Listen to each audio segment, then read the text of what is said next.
Hello दोस्तों, आज हम आपको दिखाने वाले हैं कि जो थर्मल पावर प्लांट होते हैं उनमें इलेक्ट्रिसिटी बनती कैसे है, क्या प्रोसेस होता है। सारी चीज़ें इस वीडियो में आपको देखने को मिलेगी, तो वीडियो को पूरा एंड तक देखें क्योंकि इसमें आपको सारी चीज़ स्टेप बाय स्टेप मिलेगी। कहाँ से कोयला आता है, कहाँ जलता है, सारी चीज़ें A to Z।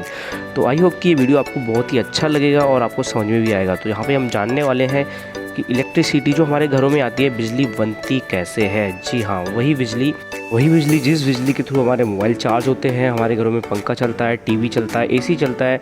तो वीडियो को करते हैं स्टार्ट। आखिर लाइट बनती कैसे है। मैं इस वक्त Talwandi Sabo thermal power plant के कंट्रोल रूम में खड़ा हूँ। जितनी भी बिजली बनती है, बननी है और आगे एग्जीक्यूट भी होनी है, वो इसी कमरे में तय होता है। ज़्यादातर जो प्लांट है वो ऑटोमेटेड है, इसीलिए यहाँ पर ये जितने भी इंजीनियर्स और जितने भी कंसर्न अथॉरिटीज़ बैठी हैं, ये लोग यहाँ पर बैठकर उस चीज़ को ऑपरेट कर रहे हैं, यहीं से डायरेक्शंस दे रहे हैं और उसी हिसाब से वो बिजली बन रही है।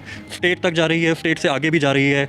कैसे जाती है, कैसे बिजली बनती है। और पंजाब गवर्नमेंट को पावर की रिक्वायरमेंट थी, तो पंजाब गवर्नमेंट ने एक इंक्वायरी फ्लोट की थी कि हम आपको ज़मीन देंगे, आप यहाँ पे अपना पावर प्लांट लगाएं। तो इसको लेवल 2 बिडिंग बोलते हैं। तो इसमें वेदांता कंपनी को ये पावर प्लांट अलॉट हुआ था। तो ये पावर प्लांट जो है 2014, 15, 16 हमारे यहाँ पे 3 यूनिट है, 660 मेगावाट के 3 यूनिट हैं। तो तीनों प्लांट जो है 2014 से लेकर 2016 के बीच में कमीशन हुए हैं। और ये प्लांट 1980 मेगावाट पैदा करता है। 1980 मेगावाट का मतलब ये हो गया कि यदि पंजाब का टोटल पावर रिक्वायरमेंट 10,000 मेगावाट है तो करीब 2,000 मेगावाट हम देते हैं। मतलब इस पंजाब का 20% पावर रिक्वायरमेंट हम लोग देते हैं। तो ये हमारा 1 नंबर यूनिट है। 1 नंबर यूनिट का हमें दिख रहा है कि हम कितना पावर बना रहे हैं, क्या फ्रीक्वेंसी पे चल रहा है, और जो मशीन्स हैं, मशीन्स के जो इक्विपमेंट्स हैं उसके पैरामीटर क्या हैं। ये जो बड़ी स्क्रीन है, ये बड़ी स्क्रीन पे बड़े डिटेल्स मिलते हैं, जो मोटा मोटी डिटेल्स देते हैं। ये जो छोटे सिस्टम्स हैं इस प्लांट को ऑपरेट कर रहे हैं। इसके पीछे में पूरा DCS नेटवर्क है। ये डिजिटली ऑपरेटेड पावर प्लांट है और जो ऑटोमेटिक चलता है। और ये इसका सिस्टम से चल रहा है।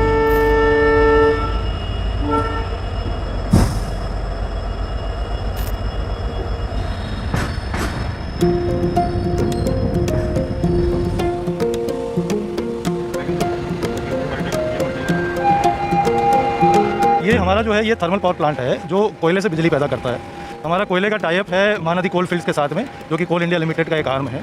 हमारी जो साल भर की टोटल कोल की जो खरीदी है वो है 7.7 मिलियन टन। इसके हिसाब से आप देखेंगे जो ये गाड़ी देख रहे हैं आप, वैगन, ऐसे हमारे यहाँ पे 8 से 10 गाड़ियाँ रोज आती हैं। अच्छा। और ये आगे जाके वैगन टिपलर प्रोसेस है, जहाँ पे एक एक वैगन को पलटी करके कोयले को आगे प्लांट में भेजा जाता है।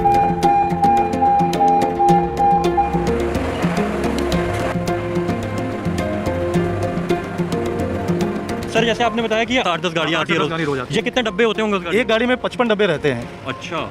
एक गाड़ी में 55 वैगन रहते हैं जनरली। आप मोटा मोटी मान के चलिए कि 500 डब्बे, ये जो आपको एक डब्बा अभी फिलहाल दिख रहा है, ऐसे 500 डब्बे रोज यहाँ पर आते हैं, कोयला लोड होकर आ रहा है, जिससे आगे बिजली जनरेट हो रही है। ये एक प्री वेटिंग प्रोसेस है, जिससे कोयला थोड़ा गीला हो जाए, उड़े नहीं, डस्ट नहीं उड़े, तो डस्ट सेपरेशन का काम करता है।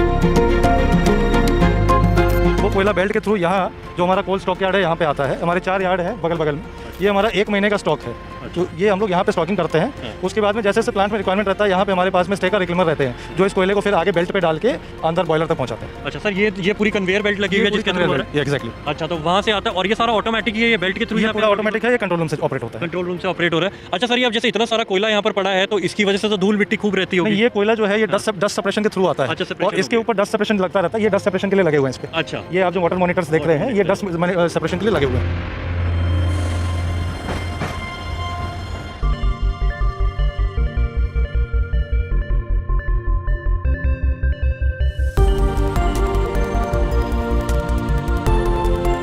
ये जो थर्मल पावर प्लांट है, इसका जो मेन रिसोर्स है वो वाटर है, क्योंकि वाटर से स्टीम बनता है और स्टीम से ही आप एनर्जी यूज़ कर पाते हैं। तो हमारा ये जो रिजर्वायर है, इससे पानी हमारे 2 प्रोसेसेस में जाता है। जो मेन प्रोसेस है, इस पानी का पहले हम लोग डीमिनरलाइजेशन करते हैं, इस पानी को क्लीन करते हैं। उसके लिए हमारे यहाँ पे DM प्लांट और RO प्लांट लगे हैं, तो पानी का क्वालिटी इंप्रूव करते हैं। ये पानी फिर हमारे बॉयलर्स में जाता है, जहाँ पे कोल आता है एज ए फ्यूल। कोल जलने के बाद जो एनर्जी पैदा होती है वो इस पानी को स्टीम में कन्वर्ट करती है। और स्टीम जो है, क्योंकि स्टीम एक फ्लूइड है, वाटर के कंपेरिजन में गैसियस फ्लूइड है, तो उसमें एनर्जी स्टोर बहुत ज़्यादा होती है, बहुत ज़्यादा एनर्जी रहती है और प्रेशर भी बहुत रहता है। ये स्टीम फाइनली टरबाइन में जाता है। जैसे अपने पानी के टरबाइन होते हैं, वैसे ये स्टीम के टरबाइन होते हैं। स्टीम के टरबाइन में बहुत सारे ब्लेड्स होते हैं। ये स्टीम उन ब्लेड्स पे हिट करके इस टरबाइन को घुमाता है। ये टरबाइन जब अपनी RPM ले लेता है, स्पीड ले लेता है, तो ये जो टरबाइन की जो एनर्जी है वो एक जनरेटर से कनेक्टेड रहती है। जैसे अपने पास डायनामो होते हैं छोटे, वैसे एक बड़ा जनरेटर रहता है। वो जनरेटर उसके अंदर मैग्नेटिक फील्ड जब कटता है इस टरबाइन की वजह से तो इलेक्ट्रिसिटी प्रोड्यूस होती है। वो इलेक्ट्रिसिटी जो है वो कम वोल्टेज पे प्रोड्यूस होती है, उसको हम ट्रांसमिट करना होता है क्योंकि हमें गवर्नमेंट को देना है। तो उसको ट्रांसमिट करने के लिए एनर्जी लॉसेस कम हो, हमारे पास में बड़े बड़े ट्रांसफॉर्मर होते हैं, स्टेप ऑफ ट्रांसफॉर्मर बोलते हैं। तो जो हम 24 केवी पे जनरेट कर रहे हैं उसको हम 400 केवी पे ले जाते हैं। ज़्यादा केवी जनरेट करने से एनर्जी ट्रांसमिशन लॉसेस कम होती है। उसके बाद में हमारे यहाँ से 4 लाइनें जाती हैं एनर्जी की, जो हमारा स्विच यार्ड के थ्रू जो लंबी तारें जा रही है, ये हमारे ट्रांसमिशन टावर्स है। इससे ये हम अलग अलग एरियाज पे, सबस्टेशंस पे इस बिजली को वहाँ स्टॉक किया, उस कोल को वहाँ से कन्वेयर के थ्रू लेकर आए। तो ये जो ग्रीन कलर के, लाइट ग्रीन कलर के जो स्ट्रक्चर्स है, ये बंकर्स है जिसमें कोल स्टोर करते हैं। 8 से 10 घंटे का स्टॉक करने का कैपेसिटी है। उसके बाद में ये हमारे कोल फीडर से होते हैं, मिल्स में जाती है जहाँ कोल को पाउडर बनाया जाता है। ये कोयला फिर इस रेड वाले क्लासीफायर में आके ये पाइप्स की वजह से ये बॉयलर्स में जाती है। डायरेक्ट कोयले को नहीं जलाया जाता, पाउडर की फॉर्म में कोयले को जलाया जाता पाउडर फॉर्म में जलाने से कोयले का सरफेस एरिया बढ़ जाता है, तो कंप्लीट कंबशन होता है, इनकम्प्लीट कंबशन नहीं होता। ये फायदा। ये हमारे बॉयलर्स हैं। अच्छा। ये बॉयलर हमारे 80 मीटर टॉल बॉयलर्स है, जहाँ पे हमारा वाटर जाता है और कोल के साथ कंबशन होने की वजह से वाटर ट्यूब में जाके स्टीम में कन्वर्ट होता है। आप देख रहे हैं ये स्टीम की पाइपलाइन है। जो बॉयलर से टोटल स्टीम है इस पाइपलाइन के थ्रू टरबाइन में जा रहा है। ये स्टीम का टेम्परेचर 570 डिग्री और इसका प्रेशर करीब 250 kg है। ये स्टीम अभी यहाँ से टरबाइन में जाएगी और फिर टरबाइन को घुमाने का काम करेगी। अच्छा, तो ये जो अभी पूरी चीज़ है इसके अंदर स्टीम ही स्टीम है, स्टीम कैरियर कह सकते हैं अगर आम भाषा में कहें। स्टीम यहाँ से जा रही है और इसके अंदर हीट रहती होगी खूब सारी। इसके अंदर 570 डिग्री 570 डिग्री सेंटीग्रेड। लेकिन हाथ लगाने पर लग रहा है ये 45-50 या इससे ज़्यादा तो शायद नहीं लग रहा। इसके ऊपर इंसुलेशन का लेयर इसलिए दिया जाता है कि आपका टेम्परेचर का और एफिशिएंसी का लॉस ना हो, आपका टेम्परेचर मेंटेन रहे। टरबाइन तक जाते हुए ठंडा हो गया तो इसकी एनर्जी कम हो जाएगी।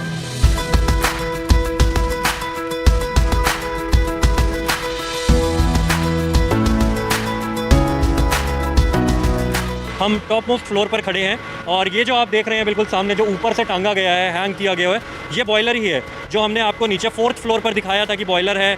वहाँ पर कैसे जो स्टीम बनाई जा रही है, कोयला, गर्म कोयला जब पानी की ट्यूब्स पर पड़ रहा है, स्टीम जनरेट हो रही है, वो इसी बॉयलर में हो रही है। इसको ऊपर से ही हैंग किया गया है, नीचे इसका बेस नहीं है। ऐसा क्यों है, हम यहाँ पर सर से जानते हैं।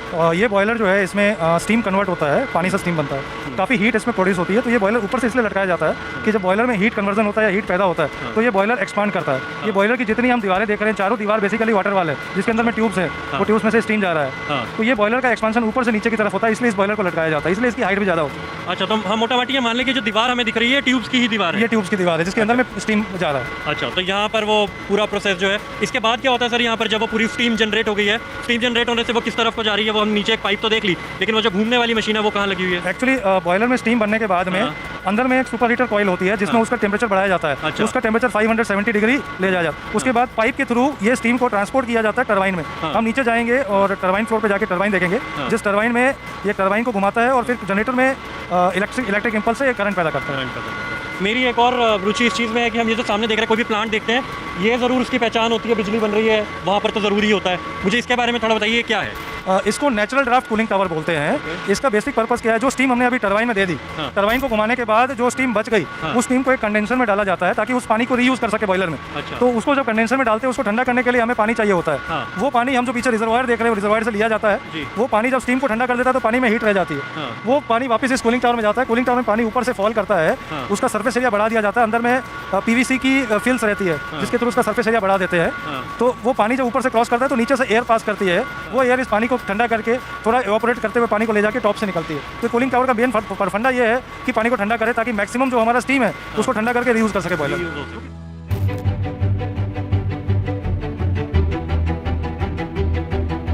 ये हमारे टरबाइन्स हैं। हमारे पास में 4 टरबाइन है, एक HP, एक IP high pressure, intermediate pressure और लो प्रेशर के 2 टरबाइन है। ये टरबाइन सारे टरबाइन मिलके राइट साइड में हमारा जनरेटर है, जनरेटर को घुमाती है। तो इलेक्ट्रिसिटी इस तरह से जनरेटर में जनरेट होती है।